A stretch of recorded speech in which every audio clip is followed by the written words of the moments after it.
Hello, I'm Christine. Welcome to Book Talk. Today we are discussing Colleen Hoover's newest release, Verity. Oh my god, I had the best and simultaneously most terrifying time reading this book. I loved it. I couldn't put this down. I had it on my phone. I got it on my Amazon Kindle app, and I had the hard copy because I don't like reading on my phone. I know a lot of people like that, but I don't like it. I can't read as fast because there's not as much room for the words. It's not like an iPad where I can see the whole page. It's like a little, I don't understand people who read on their phone. My eyes!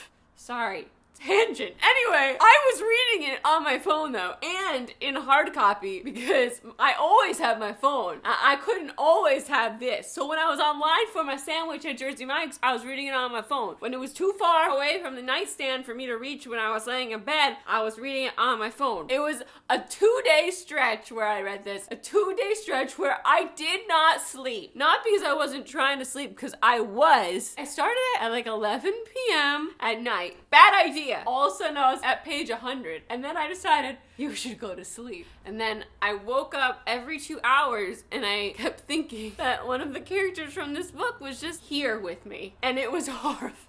And all I could think was, I need to keep reading the book because I need to know where this is going. I need to know what's gonna happen. Oh, it was the perfect blend of romance and thrill and horrifying. It was so good. I didn't know what to do with myself when I finished. The rest of the day was kind of just blown because I was in a mourning period. I couldn't pick up other books. I couldn't focus on anything. I just wandered around the house sitting on different surfaces and being like, what now? So what's this about? What's it about, Christine? Our lead character's name is Lowen. She's a writer. She's kind of having a shitty time of it. She hasn't been able to write much. She's low on money. She's about to be evicted. Her agent gets her this meeting for a potential job offer. She gets to this meeting and she finds out that this job offer is to finish this really famous series written by Verity. It's this famous suspense thriller series, and Verity, the author, the actual author, has recently been in a really damaging accident and she can't finish the last 3 books in her contract. So they're looking for a writer to co-write the last 3 books and finish up the contract. So she ends up taking the job. And Verity, this famous author, she has outlines and notes and all sorts of crap all over her very messy office. And the husband of Verity is there at this meeting and he says, you're welcome to come and go through all her notes and stuff in her office anytime you'd like. He offers to let her stay at their house because they live in a really big house in Vermont or something. She's like, okay, can I come Sunday? Because she's being evicted. So she goes to this house and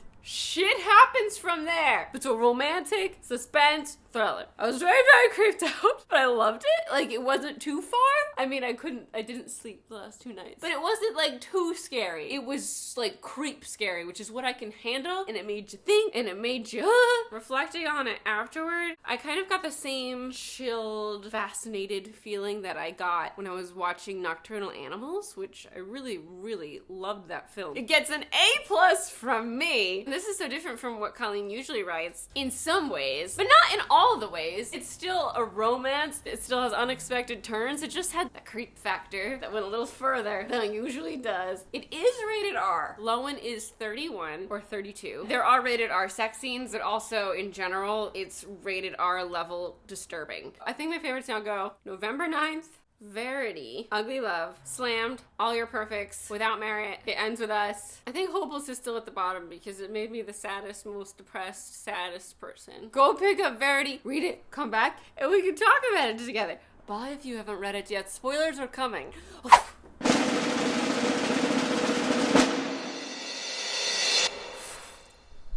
What a whirlwind Verity was. Colleen sets it up so beautifully for us to go into Jeremy's home thinking he has this perfect family and this amazing relationship with Verity. I don't know about you, I thought that. I remember she saw the bed and the bite marks and she was like, damn, they have an amazing sex life. And I was like, yeah, whoa. Real bummer, half the family has died. This is so sad. I feel so sad for Verity. But very soon after we've moved into Jeremy's home, which is so weird when you think about it. What does she doing here? And she keeps saying it too, like, why haven't I left? But she kind of doesn't have another option because she doesn't have any money. He's offering to keep her here in this beautiful house where she has her own room. Don't even get me started on this sleepwalking thing. The locks on her doors were just the perfect setup for something horrible to happen. She asked for a lock inside, which makes sense. I would want a lock inside my room too. When he suggests the lock outside, I was expecting something more horrifying to happen with the sleepwalking. I thought she was gonna try to kill Verity in her sleep. I thought she'd end up in Crue's room with the knife. Something really bad was gonna happen. Thank God it didn't. Verity could so easily. I thought she was gonna lock them in there and like put the house on fire. I don't know. I had all sorts of Verity theories using the lock on the outside of the door. And then they put the lock on the outside of Verity's door and he doesn't even remember if he locked it or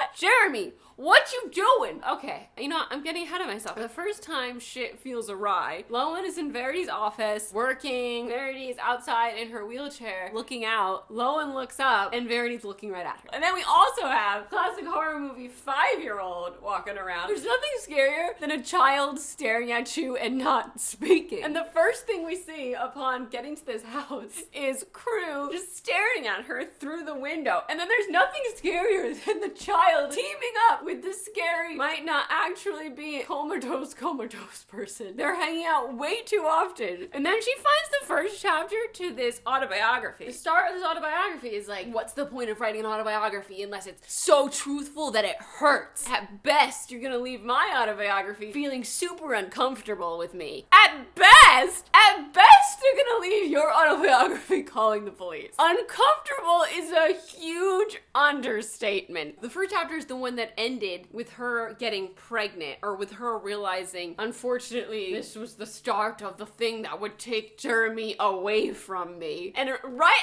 after that first chapter, you know, this is a woman who would fake being in a coma. It's all too suspicious. I can't even entertain the notion that this was just a writing exercise. I can't.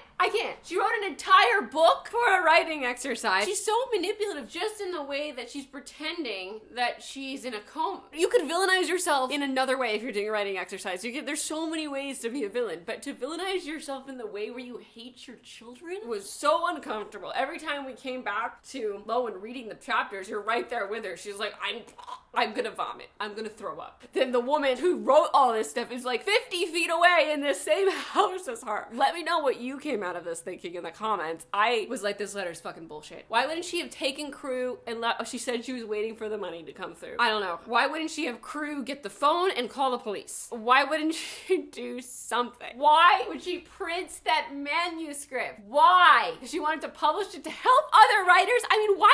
Who in their right mind could publish this manuscript? Because someone's gonna read it and think it's real, even though it's a writing exercise. How can you put your name on that? You know, these are these vivid, intimate details of her life she put in there. She could have chosen other moments of her life. There's other milestones that don't have to do with the most intimate sections of your life. She's like, oh, it was helping me so much to get into the villain's point of view. What are you talking about? You've written all these other books from the villain's point of view. What are you saying? Why did she piss her pants in that moment where Lowen was trying to get a reaction out of her? You know, why wouldn't she just not react? She was angry, but like, to piss her pants and make it so her husband had to go give her a bath? He was never gonna cool down on this issue of believing that she killed her children. For him to believe these things that she said, she had to be emoting in some form these different thoughts that she had written down. For example, we have the twins, Chastain and Harper. She fell in love with Chastain, but she never talked about Harper. He tells Lowen that he thinks she never connected with Harper. And at this point in his relationship with Lowen, he knew about the manuscript, all of it. There's so many lies. There had to be seeds of these thoughts planted in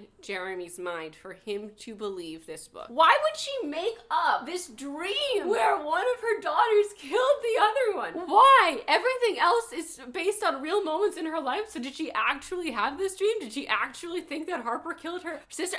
It's too much. She didn't even change the names of her and her husband in this autobiography. How could you publish that?